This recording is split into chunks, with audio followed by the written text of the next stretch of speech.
Here's a story about two great big dumb athletes. Two coaches were debating which one had the dumbest athlete. And the football coach said, I got the dumbest athlete that ever lived. Basketball coach said, I don't care how dumb your athlete is, I got a basketball player that's even dumber. So they made a bet, and the football coach said, watch this. He said, hey, Pete. And this great big 300-pound football player came up. Bam, bam, he hits both sides of the door and comes in and says, yes, sir. And the coach says, here's a quarter. Go down and buy me a Cadillac. Yes, sir. And he grabs the quarter and goes running out. Football coach says, can you believe this? That guy thinks he can buy a Cadillac with a quarter. Basketball coach said, that ain't nothing. Watch this. Hey, Joe. And this great big tall basketball player comes in. Bam, he hits his head on the door and comes right up to the coach and says, yes, sir. He says, go down to my office and see if I'm there. Yes, sir. And out he goes. Bam, he hits his head on the door and he keeps going. The basketball coach says, can you believe that? That guy's going down to my office to see if I'm there, and I'm sitting right in front of him. How dumb can you get? So they're debating which one won the bet, and the two athletes meet out at the elevator, the great big football player and the great big tall basketball player. And the football player says, you know the pressure. My coach has been hit too many times. You know, he gave me the money to buy him a car, but he didn't tell me what color he wanted. And the great big tall basketball player weaving says, you think that's bad? My coach is off his rocker. Do you know he sent me down to his office to see if he was there? Huh. He had a telephone he could have called and found out for himself. Well, the reason I tell this story is for two reasons. Number one, athletes are not all dumb, as the cliche is. And number two, they're not all 7 feet tall, and they're not all 300-pounders. We like to think in today's world that all these great athletes are great, big, gigantic guys or great, big, tall men with leverage, and this is what makes them. Actually, I want to shock you with a statistic. 95% of the champions I have known in 25 years of sports coverage and competition, 95% of the champions I've known are under 5 feet 10 and weigh 175 pounds. Now, I want to repeat that again. 95% of the champions in all sports are under 5 feet 10 and weigh 175 pounds. That means they're very average people, just like you and me. They're average guys, the same size, the same weight. They are average guys who become motivated. They get a dream, they get a goal. And they take their average abilities and go to the top. I believe there is genius in the average man. This is my theme tonight. There is genius in the average man. Now, this is part of the American heritage. Abraham Lincoln said, God must have loved the common man because he made so many of them. I'd like to paraphrase it and say this. God must have loved the average guy because he made so many of us. Now, I don't believe in the term genius per se. We like to excuse ourselves by saying if anyone's great, it's because they're endowed by nature with something we don't have. They've got a bigger brain, or they've got a bigger muscle, or they're more endowed at birth. There is genius in every man. There is genius in every person in this audience here tonight. One psychologist expressed my point of view this way. 99% of the people use 1% of their capacities. That means 99% of the people here tonight are operating on about 1% of the capacity within them. If I could get you using 2 or 3% of your capacity, they'd probably call you genius. This is what happens. Along comes a guy who uses some of his capacity, and people say, oh, he's a genius. He's a genius. If I could just get you to utilize 5% of your great capacity, you could be regarded as a genius. William James, the father of American psychology, said this: he has never known anyone who put out 10% of his capacity. Never known anyone to put out 10%. Now, I know this is in contradistinction to the coach who says, my boys put out 110%. Well, now, that's a nice statement, but it doesn't really follow. Most of us have a vast reservoir of ability we never touch, we never discover. We go through life sitting on the most fantastic abilities in the world and never use them. It's the most amazing phenomena in life there is, that people don't use their capacities. Now, I want to try to get you using your capacities tonight. I want to try to get you motivated. And by the way, that's where a man does discover his capacity, when he becomes motivated. Now, what is your capacity? Do you, honest to God, know what your capacity is? Do you know what's within you? I read a statement the other day, for example, that said this: the human brain is the equivalent of 5 of the best computers in the world today. Within the average brain is the equivalent of 5 computers, and yet the man said this: less than 0.5% of brain power is ever used by the average person. This is the kind of ability we have, but we never use. It's only when we're motivated that this capacity comes out.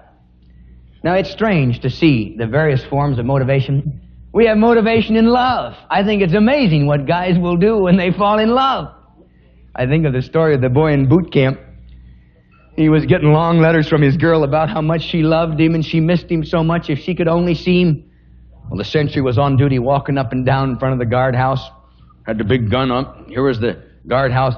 Bam! Here came this boy out of the barracks, running just as hard as he could, knees high, 9/300. He was going out of the army camp. Well, the sentry knew he didn't have leave, so he held up his hand and he cried out, "Halt!" And without missing one stride, this boy yelled back, "My mama's in heaven, my papa's in hell, my girl's in Chicago. I'm seeing one of them tonight." So now you see, that is motivation.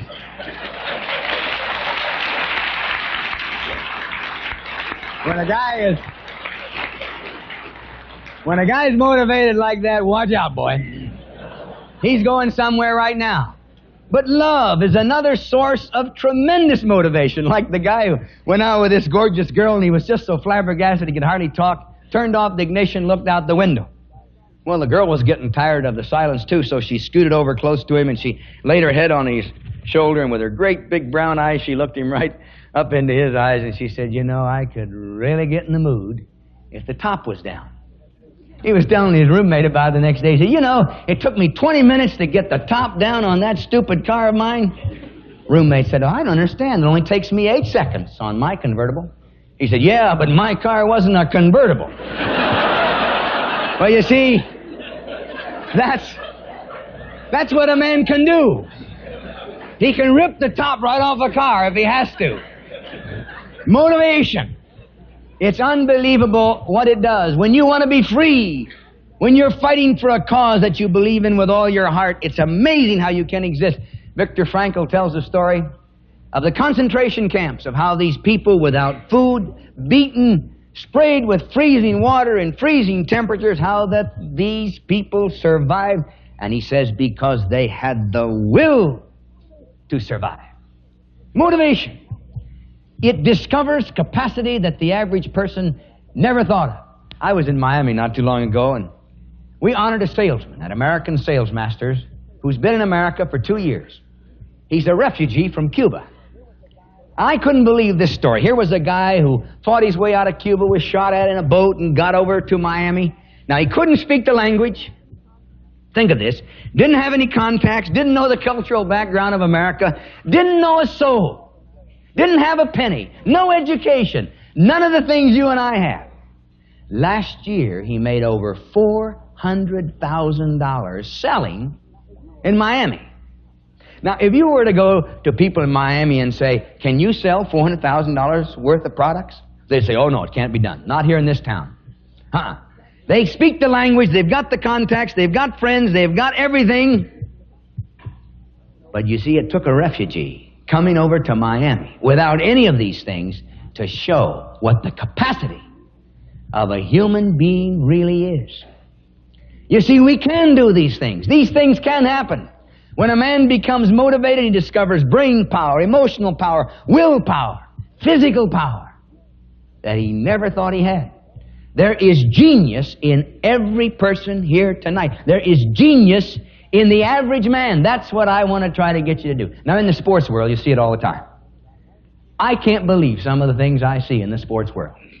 I think of Jerry Kramer in his book, Instant Replay. He talks about playing with broken ribs, excruciating pain, goes back out on the field, drives to win the ball game. Perhaps there is no greater sports story than the one that comes out of Santa Clara, California. We've got a swimming team up there of just average kids. Average kids. I went up to speak to them after the Olympics last year, and I walked in and I couldn't believe my eyes. Here they were, 15 of them, average age 16. Their coach was sitting on my left, and I nudged him and I said, George, what's the secret of this fantastic bunch of kids? I couldn't believe it. The girls weighed 115 pounds, about 5'4", the average one. The greatest swimmer in the world, Mark Spitz, weighed 150 pounds, was 5 feet 10 inches tall.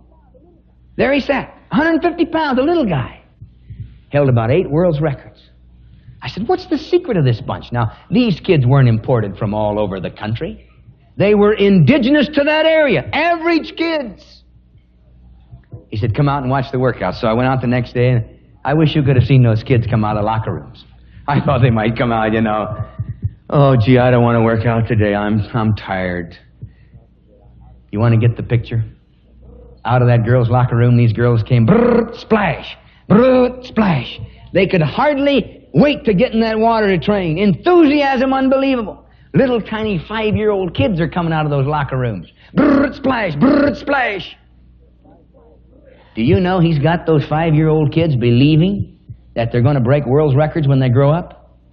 Now get this, the record hasn't even been set yet.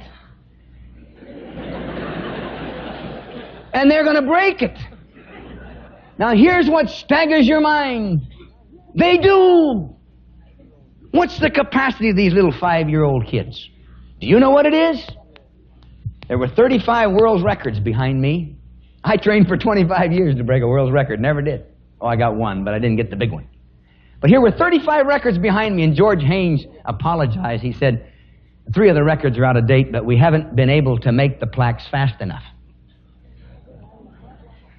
Can you imagine having a club like that where you can't make the plaques fast enough to keep up with the world's records? They're motivated. They believe they can do it. They're average kids who have a dream. They go out and they do it. Here's this coach driving them, running up and down the sidelines. You can do 3 seconds better. Put out more. You can do it. Now, you think those kids would hate that guy's guts, wouldn't you? Lousy coach driving us all the time. I stood next to that coach after that speech as those kids came up, tears streaming down their faces. Kissed him, hugged him. They thanked him from the bottom of their hearts for what he had done for them. We got a wrong psychology about our kids today. We think if we give them everything, cars, education, clothes, they'll love us. It's not so. Young people only love their parents when their parents challenge them. A kid without a dream is a kid without purpose, without hope, without anything, and he'll turn to hate. These kids love a coach who makes them go. Everyone wants to be motivated. That's when you discover your capacity. Do any of you remember, speaking of swimming, do any of you remember Johnny Weissmuller, the great Tarzan of the Apes? Johnny Weissmuller was regarded at one time as the greatest swimmer who ever lived. 53 American records, about 17 world's records. I don't know how many gold medals in the Olympics. One sports writer I read said he's a super phenomenon. No one will ever beat Johnny Weissmuller. 6'1", the right leverage, 190 pounds, Tarzan of the Apes. Just to give you an idea of the capacity of people, who do you think is breaking Johnny Weissmuller's world's records today? 13-year-old girls. 13-year-old girls. Now, if you'd ever said to Johnny Weissmuller, the Tarzan of the Apes, that a 13-year-old girl could beat him in swimming, you'd have had to battle all the apes in the jungle, I'll bet you that. There'd have been war. What is the capacity of a 13-year-old girl? Tell me. Before you tell me the power in a 13-year-old body, tell me how many muscles there are in the body. Then tell me how many atoms there are in a muscle. Then tell me the power of an atom. Ladies and gentlemen, we don't know the capacity of a person. Not even physically we don't. There is unbelievable power in us if we would use it. I think of Brutus Hamilton, the great track coach from California. He wrote a little blue book in which he said, these are the maximums. No one will ever go beyond these marks. This is how high a man can jump. This is how fast he can run. This is how strong he can be. Hardly a year went by before every one of those maximums were broken. In the sports world, records fall. Why? Because people discover new capacity. That's why these records are broken. A fellow asked me in the Rome Olympics, how many records do you think will be broken, Bob? And I said, all of them. He said, you mean all of them? I said, all of them. I was wrong. Out of several thousand events, 2 or 3 records still stood. Even in Mexico City, they claim the altitude, these records won't fall. Practically every mark fell in the most untoward, difficult atmospheric conditions you can imagine. Why? The capacity of the human being is coming out. We don't know what it is. One of the reasons is we're conditioned by other things to believe the human being isn't very much. We're so behavioristic or so Freudian in our concepts that we can't even see the person. But the sports world and life illustrates what can happen when a person is motivated, when the capacity starts to come out. Now, you only discover your capacity when you're reaching for an enormous goal. You only use what capacity you do have when you're challenged. Most people never discover their capacity because they never try for anything. I say this, and I don't say it to be humble, but I reckon that there were over 1 million guys in America who could have beaten me in both Olympic Games. 1 million guys. Stronger, faster, but they didn't believe they could win the Olympics. They had never gotten out on a track. They had never tried. Your capacity is only discovered, ladies and gentlemen, in challenge. And the bigger your challenge, the bigger you become as a person. If you've got a little tiny goal, a little tiny challenge, you'll never make it. I think of old Cassius Clay, who used to say, I am the greatest. Now, a lot of us didn't like that. We were hoping someone was going to knock it right down his mouth, you know. I disagree with Cassius on a lot of his political ideas, but boy, I've come to appreciate this in him. You know what Cassius said? I'm the greatest. God's given me 2 of the fastest hands he ever gave any man. The best lungs, the best legs. He's given me the best personality he could give anybody. Do you know how important it is to feel that way about yourself? To feel that you've got it. Most of us say, oh no, I'm the worst. I can't do anything. I'm terrible. We wonder why we don't do anything when we don't believe we can. Can you imagine going into a boxing ring thinking, maybe I'm not the greatest? You gotta think you're the greatest. Like old Joe Namath of the Jets, man, he said, we can beat them. We're the best team. How would you like to go into a huddle and the quarterback comes in trembling and says, gee, fellas, we're really going to get stomped today. You can't think that way. You got to think that you are the greatest and go for it. Reach out for a challenge. You will be as big as your challenge. I've played a game in the past 20 years of speaking with a lot of salesmen. I said, write down on a piece of paper what you want to be in life. How rich you want to be, how many sales you want to make, what you want to be as a person. Write it down. You'd be absolutely amazed in the course of 23 years how many people have come up to me and said, Bob, I made my goal. Because they reached out for a goal. It was an enormous thing. And I tell them, make it as impossible as you can. Because the greater the challenge, the greater you will be. Every single thing in life today, you got to stretch. There is no greater example of it than the man on the moon. 10 years ago, did we have the solid fuels? I remember when Sputnik went up, we didn't even have a rocket a few years back. My Russian friends used to come over and they'd give me a little Sputnik thing with beep, beep, beep, beep, beep all the time. To rub it in. We're up there, you're not. We responded to the challenge, the big challenge, the biggest challenge in the history of man, landing a man on the moon first. Now, we didn't have the fuels, we didn't have the rockets, we didn't have the technology, the computers, etc., etc. But we're there now. We did it. We stretched to meet the challenge. The mind of man began to grow. I remember Buck Rogers, and remember the fairy tale of Flash Gordon, all that stuff? Impossible, never happened. Today, it's reality. I wonder if Superman's going to have the same... I don't want to be around. Anyway, they're on the moon. They asked one of the astronauts what he thought of up there in the top of that thing, 40 stories high, as this enormous explosion goes off, you know.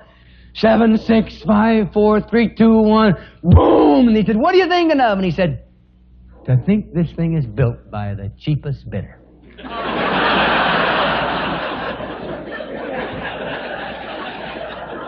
But you get my point.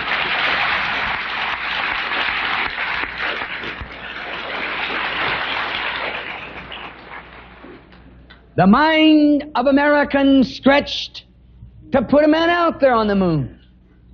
Number 3. The average guy is a genius when he starts pushing the positive buttons. The capacity of a person comes to the fore when he becomes positive, when he thinks it can be done. When instead of thinking negatively, he starts to say, I know I can do it. The power of positive thinking. I've been in sports for 25 years, ladies and gentlemen. I've seen things you wouldn't believe. I've seen young kids come along, fat, sloppy kids who say, I'm going to be a champion. You look at them and you say, kid, you can't be a champion. Dunk apples because you got a lot of weight to hold you. That kid that I thought couldn't be a champion is Billie Jean Moffitt, greatest woman tennis player in the world.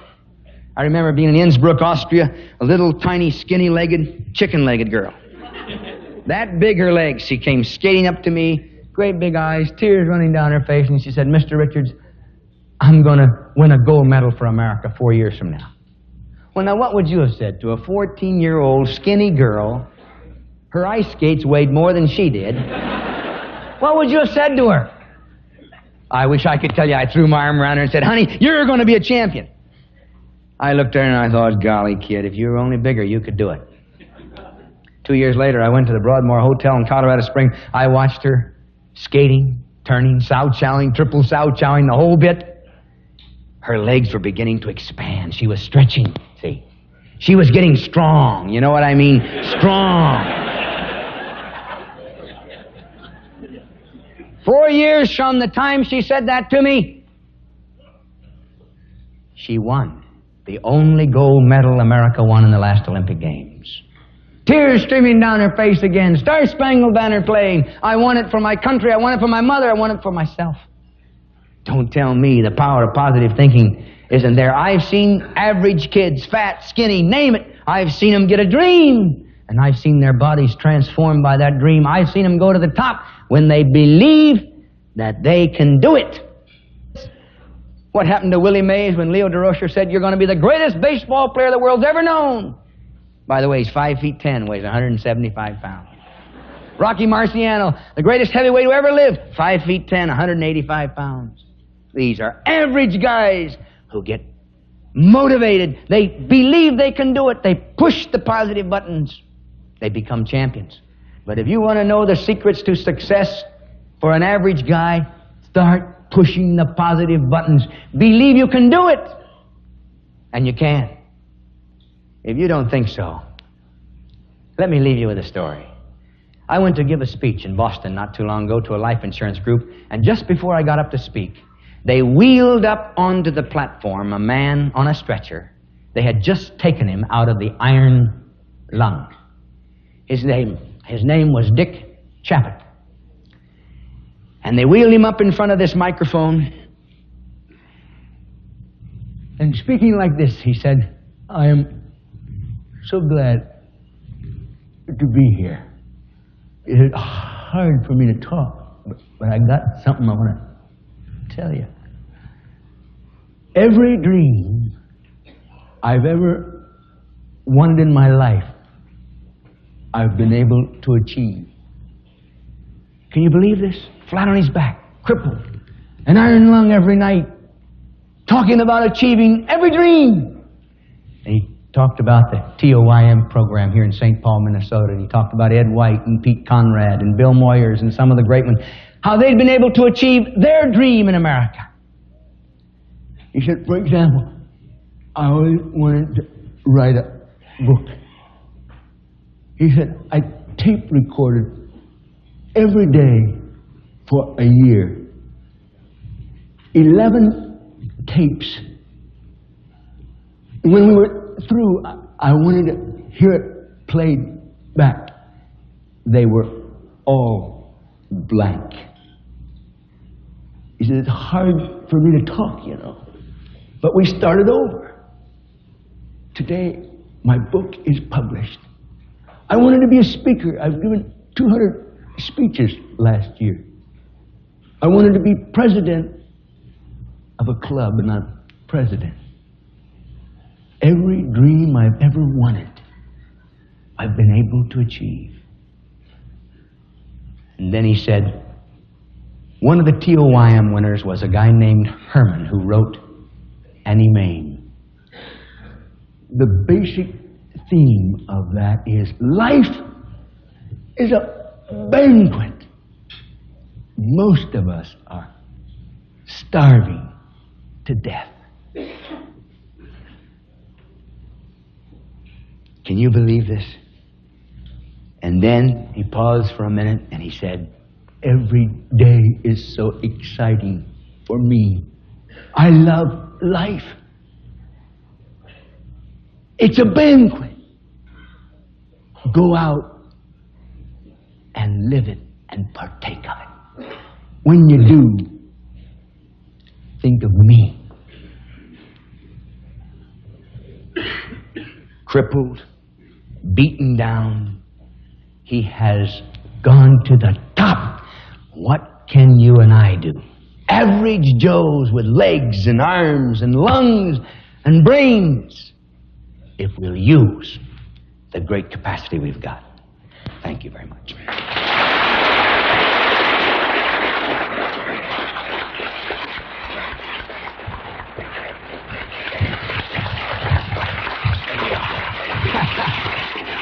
Thank you. You're wonderful. Thank you. Thank you very much. Thank you. Thank you. Thank you. Thank you.